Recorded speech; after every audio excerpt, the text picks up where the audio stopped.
रोटी role seller stylish वाला। एक गांव में शिवराम नाम का एक युवक हुआ करता था। डिग्री पास होके 1 साल हो रहा था। बहुत कोशिश करने पर भी उसे कहीं नौकरी नहीं मिली।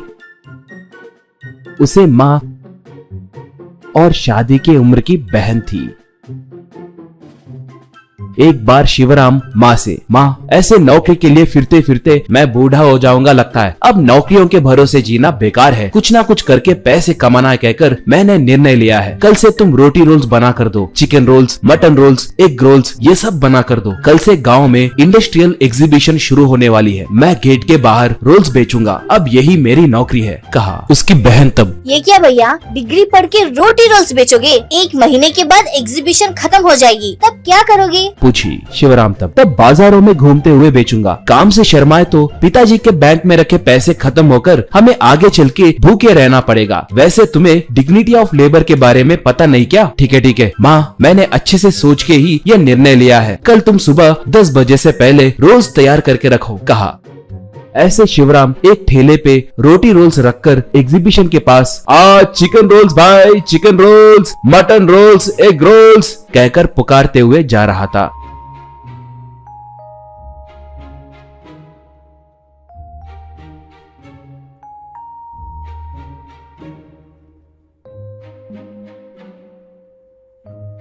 उस दिन एग्जीबिशन से 2 लड़कियां बाहर आकर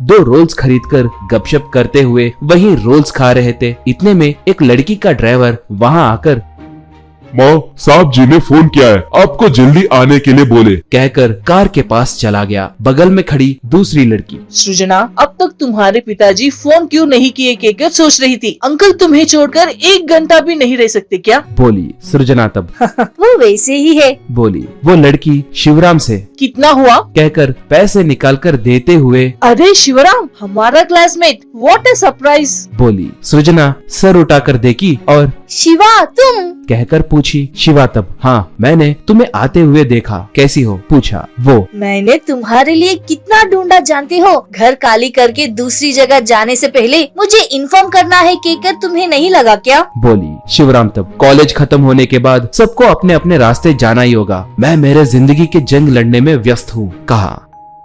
सृजना तब। ऐसे कैसे होगा? मैंने हमारे प्यार के बारे में मेरे पिताजी से बात किया। पहले गुस्सा करे मगर बाद में शांत होकर तुम्हें देखना है कहकर बोले, मगर तुम फोन भी करे बिना गायब हो गए। मैंने कितना रोया जानते हो? कहकर नम आँखों से बोली उसकी दोस्त सिंधु तब। ये क्या शिवराम, ये अन्याय है। सृजना के पिता सबके पिताओं के जैसे नहीं है, बहुत पॉलिश्ड है। तुम हरदम डिग्निटी ऑफ लेबर कहते रहते हो ना, उसके बारे में अंकुल को भी पता है। तुम कल ये दुकान बंद करके तैयार रहो, ड्राइवर आकर तुम्हें रिसीव करेगा, मैं भी रहूंगी। तुम्हें जरूर सृजना के पिता से मिलना ही होगा। बोली शिवराम तब। मुझे पता है सिंधु, फिर भी मैं नहीं आऊंगा, कहा। सृजना गुस्से से। अगर नहीं आए तो तुम्हें देखने के लिए मेरे पिताजी स्वयं आएंगे। जरा अपना हुलिया बदल कर स्टाइलिश बनो, नहीं तो मेरी कसम कल ड्राइवर आएगा। चलो री चलते हैं, कहकर चली गई। शिवराम घर के पास मौजूद एक लॉन्ड्री के दुकान में सूट भाड़े पे लेकर वो पहनकर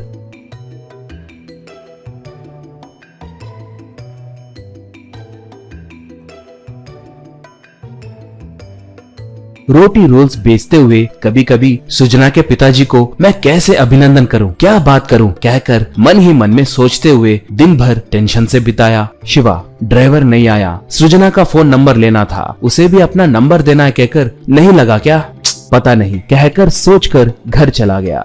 अगले दिन देखे तो ड्राइवर नहीं आया, उसके बाद भी ड्राइवर नहीं आया। शिवराम तब।